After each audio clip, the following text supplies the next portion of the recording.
Shields up, Ironbreakers. How's everybody doing? Today, we're going to be checking out Fire Emblem Warriors. However, I have very strict restrictions as to how much gameplay I can show you because obviously the game is not really out yet. So I would like to tell you guys just a little bit of what you can expect before we actually get right down to the gameplay, because once we get into the gameplay, I'm only going to have about 20 minutes that I get to show you. So I picked a specific scenario that I've already played through, which I think has a bit of variety. It doesn't actually show everything the game has to offer because the stuff that we can show you doesn't really unlock some of the things in the game yet. So basically there will still be quite a few surprises left. But for those of you that are wondering what exactly is Fire Emblem Warriors all about, well, it is the Muju Warrior series that we've been used to getting. I mean, maybe in Nintendo this is I would almost say a relatively recent practice, considering how far back the Warriors series goes. But I mean, we've had one on the Wii U, which was the Hyrule Warriors, if you guys remember. I almost did a full series on that one because I actually enjoyed it quite a bit. For some reason, I tend to enjoy these Nintendo ones a little bit more than the other ones, and I don't exactly know why. I guess it has to do with the characters that are involved and whatnot. And Fire Emblem Warriors, I kind of like it. So, to me, the Warriors games are very much a power trip type of deal. It's basically you are playing this character that just can take on thousands upon thousands of enemies, and you destroy every last one of them, and they're not particularly challenging. I mean, even in hard, at least on the levels that I've played so far, even in hard, it's just mash your way through it and destroy everything, which, again, is kind of what we've come to expect, with the exception of when you meet up with Lu Bu and Lu Bu kicks your ass on some of the other Dynasty Warrior games. The specific mechanics that this one has that I would say kind of make it stand out is the pairing up mechanics, at least from the stuff that I've observed so far. Which is something that I don't think I've seen before in Warriors games, which is in this one you can kind of pair two characters up and they will gain bonuses very much in the same way that you can pair up two characters in the Fire Emblem games.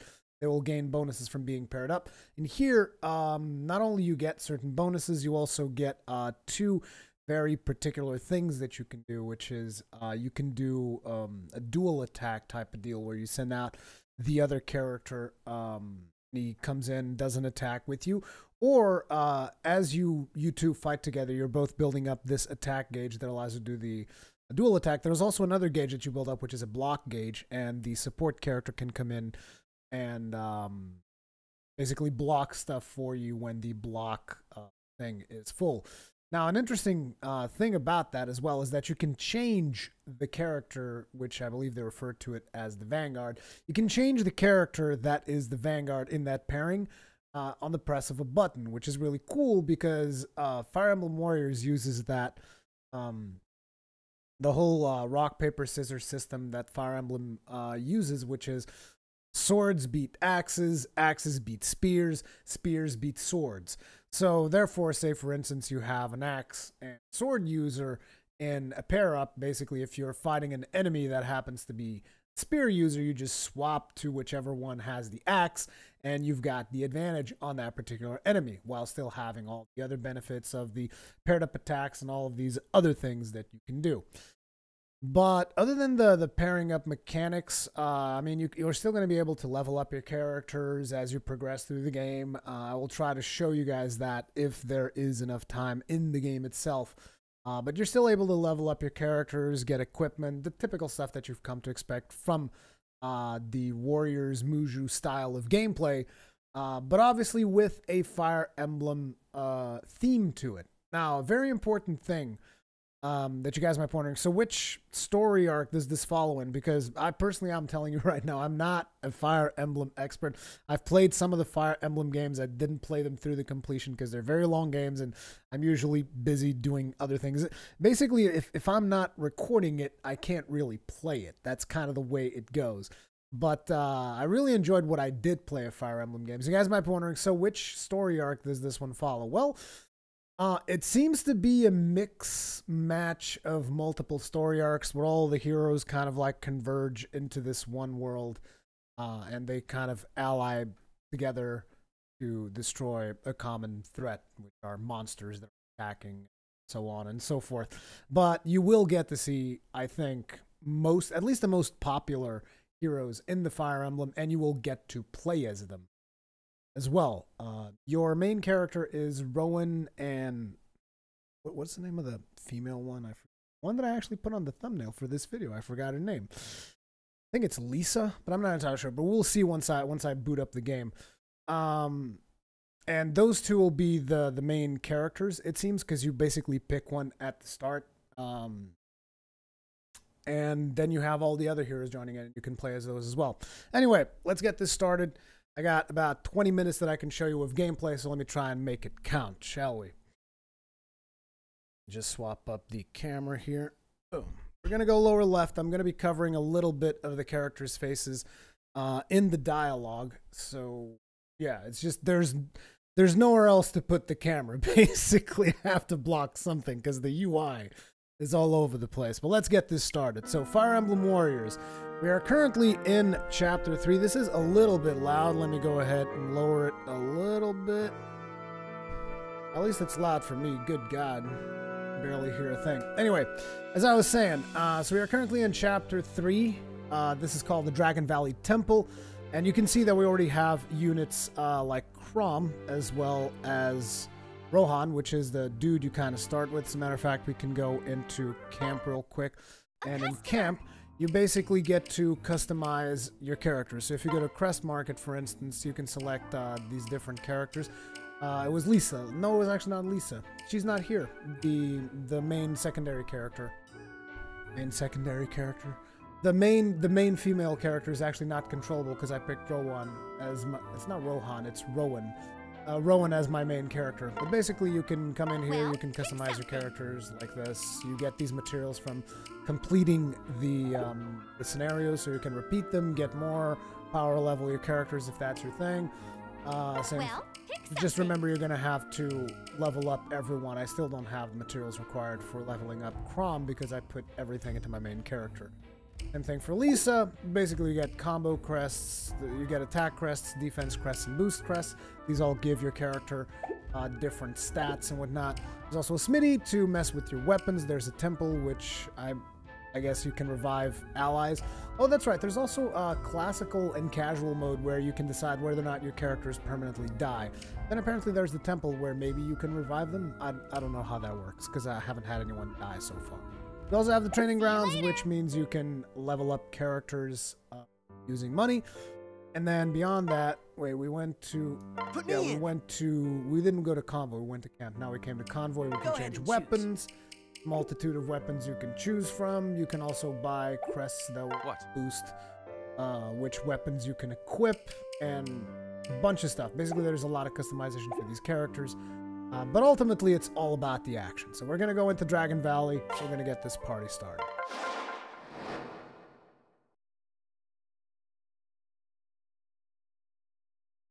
Oh, no, I can show you the cutscenes. She should be here any time now. Chrom, I'm back. What did you discover? Just as we thought. There isn't a recognizable landmark in sight. So we are definitely somewhere beyond Elise. I also spotted some fierce-looking creatures running rampant. Creatures?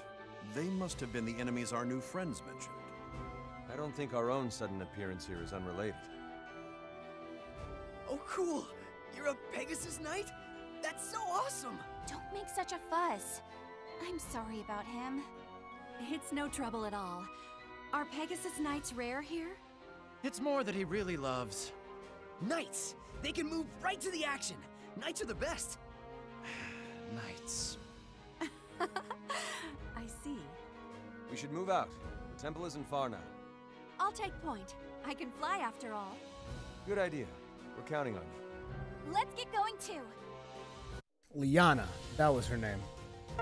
Okay, so you can do tactics here as well. You can give your dudes specific orders, which as a matter of fact, I'm gonna give some to them. Roger. Like you're gonna attack here. Actually no, we're going to attack here. What is it? You are going to attack hear here. you. And What? Crom will attack here. Right. There. Basically, you can give out some basic orders for when the fight begins. Beyond that, there's also some stuff that you can decide in auto battle, like you can decide which characters attack, which characters defend. It's very, very simplistic. I'm not going to get too much into auto battle.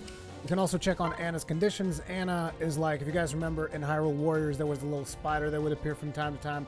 You would get a piece of cloth from her or something. Anna is the same thing. So here, Anna is going to show up whenever you defeat 1,000 enemies, and then you have to go and get her if you want to get the bonus stuff, basically. But there's not a whole lot more than that, so we can get How's started this? here.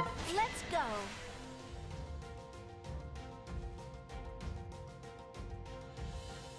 I don't know why Fire Emblem games always reuse characters from previous games, jackass.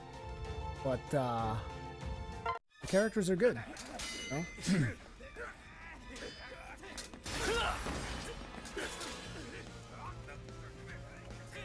I don't see a winning move here.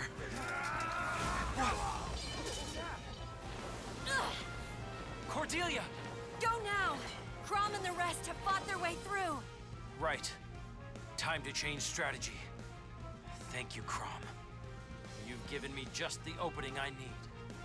Take heart! We're not alone! Crom awaits us beyond these men. Now clear a path!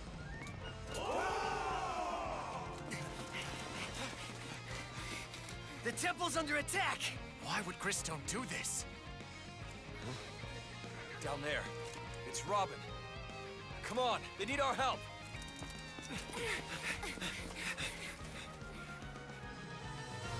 Why are Christone soldiers So, attacking an off the Atoll bat, temple? we got a performance of like about 30 FPS. Maybe on, you know, maybe when there's Robin even and more Cordelia enemies in need scene, us. maybe it can slow Quickly, down every defeat once the in a while. enemies and But seize the to be honest, I haven't seen it dip too below The mission what we're started. seeing here. However, if you guys really want a higher frame rate, I actually like the fact that you can get a higher frame rate in this game by basically going to the menu here, and you can go settings, and in settings, and this is actually, you can do this on the fly. Display settings, you can switch it to performance.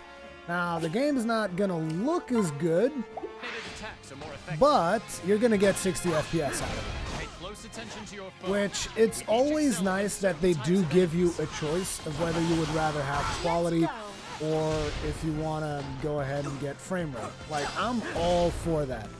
So, basically, if you're someone who really prefers a high frame rate when you're playing a Mushu game, there you go. This is how you can get it.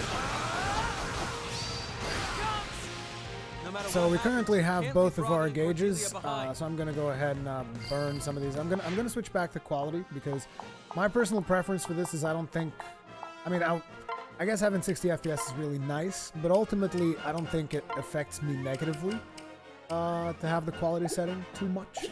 So I'm cool, and I'd rather have the additional Please think of quality. yourself as well, my lord. We can't go on without your leadership. I've received a report. Go ahead and pop our Mushu. Yeah! So this works, as you guys know. Now you deal more damage, you attack faster, all of that sweet They're under stuff. attack. We must help them. We also I've broke received a that report. guy. And wow, our Mushu gauge is like really lasting. This is good. I think it's because I've upgraded it considerably, therefore it just One of them lasts is in longer. danger. We must hurry to his aid. Just watch me.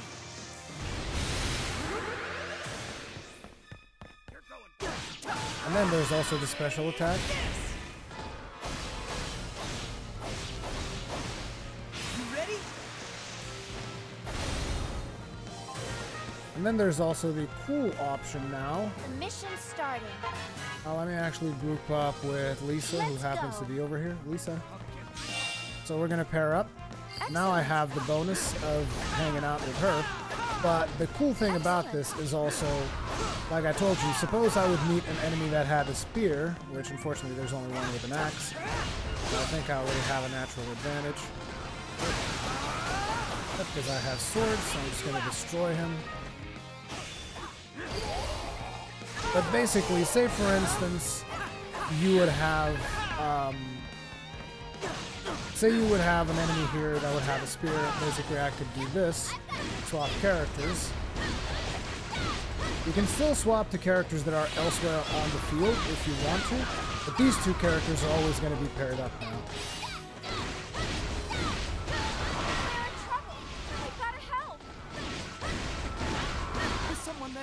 Please help me.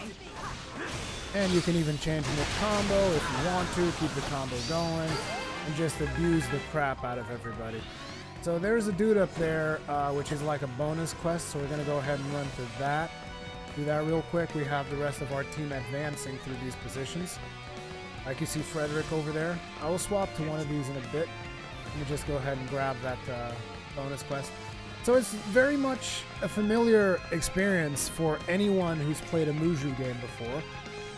It's not particularly different. Okay, so let's go ahead. Looks like we got to hurry, so here you go. We're going to do a double attack here. Sure thing. There's no match for the both of us. So my character finished here. My character was the one who finished the combo because my character was the, what they call the Vanguard character. Mission complete. Thank you. Here, take this. Take what?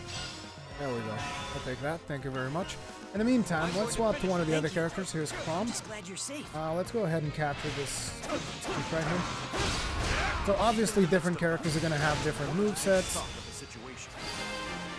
But the mechanics are fairly similar, so like if you play one of these characters, you can pretty much play all of them. This one's a little bit more unique because he's got the horse. And I actually really like the way it works because like the horse just kind of rushes in and destroys everything. It's really cool. Like, yeah, charge in, whee! Complete and utter madness, drag people around with the halberd like a boss. And then you also have, obviously, the over-the-top stuff that I've already shown you. The other character.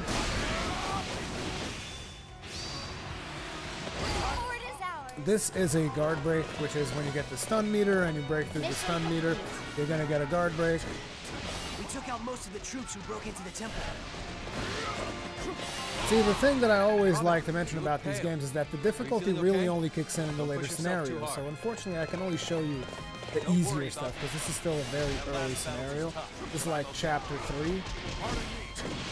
I see enemy reinforcements. Okay, a bunch of enemy reinforcements, so I'm gonna go ahead and just abuse. Oh, that guy's still alive. Unfortunately, I can't really control the Pegasus Knight yet, so I don't know what that experience is like. But it probably really rocks, or so I'm expecting. Anyway. There's this dude's special. Guard yourself. Oh! I love how he just keeps picking him up and dragging him across the battlefield. It's pretty vicious. Okay. So I'm going to leave Frederick here. And who am I going to focus on? Actually play as Khan for a little bit.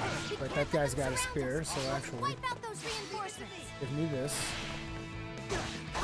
Remember, take on opponents you can easily defeat.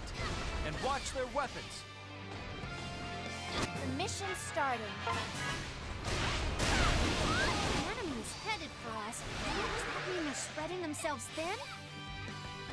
I'm not exactly sure how I zoomed in on the map, but Might even take a fort. I wish I could turn that bit off. And I hit absolutely nothing with that. The mission's starting. It's simple. When you take control of a fort, everyone's morale improves. How do I... What can I do for you? The R does the zooming.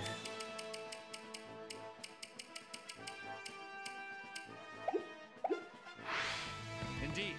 If we take control of enemy forts, we gain the upper hand. Oops, didn't mean to do that.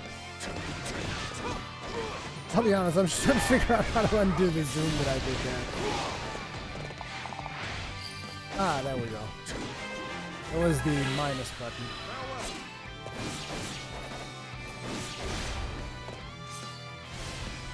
One of the things that I also really enjoy in these games is definitely the soundtrack. Soundtrack on these titles is always pretty sweet.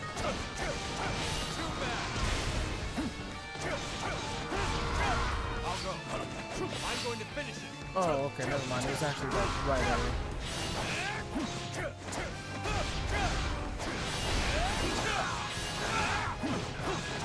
Out of my way. Anything can change. Are you ready? I mean, these games are all about filling up your Mushu gauge and then just abusing the crap out of everything you can possibly find. However, we are running pretty well on time, so I'm going to try to make a rush for the end boss. I'll go. I'm going to finish it. I've got this. Oh, we are really far away. Oh, wish me luck. See, ideally, I would go through and methodically capture each of these strongholds. But since we're a little bit stretched thin for time, I'm going to be moving on to give you guys a boss fight. One of the things that does frustrate me still is that the AI is still not that great. Like, I can just run past all of these enemies. I don't actually have to kill them. You only kill them if you actually want to win these outposts and whatnot. But, like, look at this. They're not even trying to attack me. They're like, oh, there's a hero moving through our ranks. This is fine. Don't worry about it, you know? But that's just one of those things that will always happen unless they actually are able to do much better AI on these things. We have Darius over here, which is another one of the characters. Our character actually really looks up to Darius.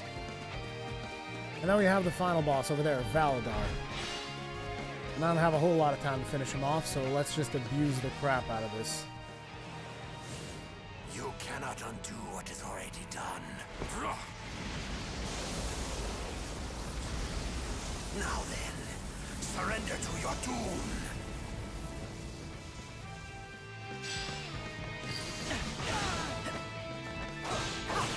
Power for real?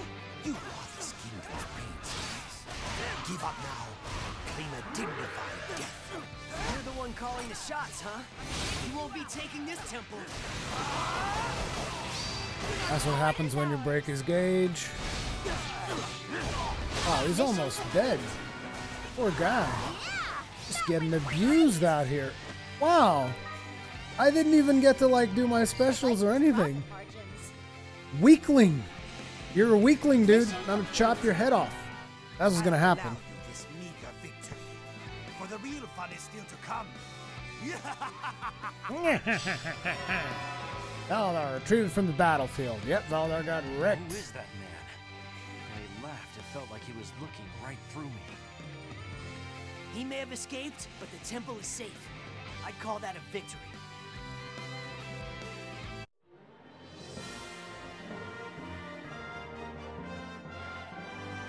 So again, there's a lot more side objectives that you can complete and stuff, and you can get additional experience, additional gear, additional items, just a bunch of additional stuff. Just like a knight.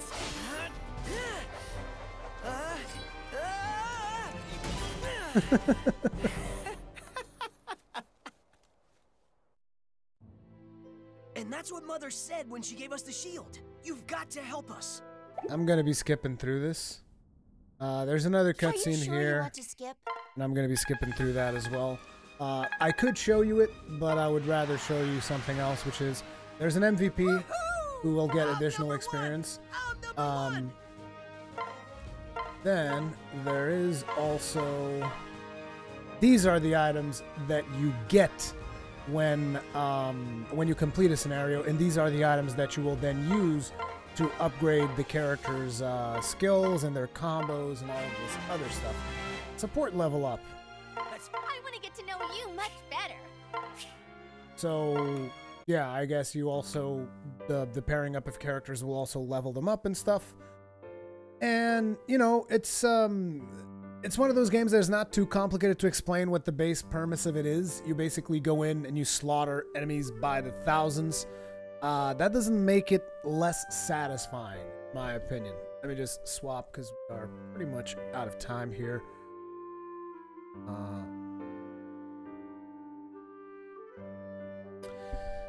So it's one of those games that it's a power trip. So I usually pick up these games whenever I'm feeling like just playing something, not thinking too much about it, and just destroying a bunch of enemies. This is one of those games that you can just straight up pick up and play, have fun with, not think too much about it, not have to overthink the meta or what's the best setup for this particular situation. Just go in, have some fun, and this is the Fire Emblem's version of it. So if you guys enjoy Fire Emblem characters, and if you enjoy the Dynasty Warriors playstyle, the Muju gameplay, you're gonna enjoy this. It's really a no-brainer. I haven't tried it out in portable mode yet because I've only received the game yesterday and I just played enough so that I could do this video to show you guys. But I definitely appreciate the fact that there is a performance mode in there, so that the people who are there's always people like, oh, I wish the game you had the option to change it. Well, now you do. Okay, there's the performance option right there. You can play at 60 FPS. That is fantastic in my opinion. Pairing up mechanics pretty cool. The combat's pretty cool. The animations are good. So it's all about whether or not you enjoy Muju games. If you do, this is a no-brainer. Thank you guys very much for watching. Remember, comments, feedback, all that kinds of good stuff in the comment section below. And I will see you guys in the next one. Remember to like, subscribe, all that stuff. Peace out.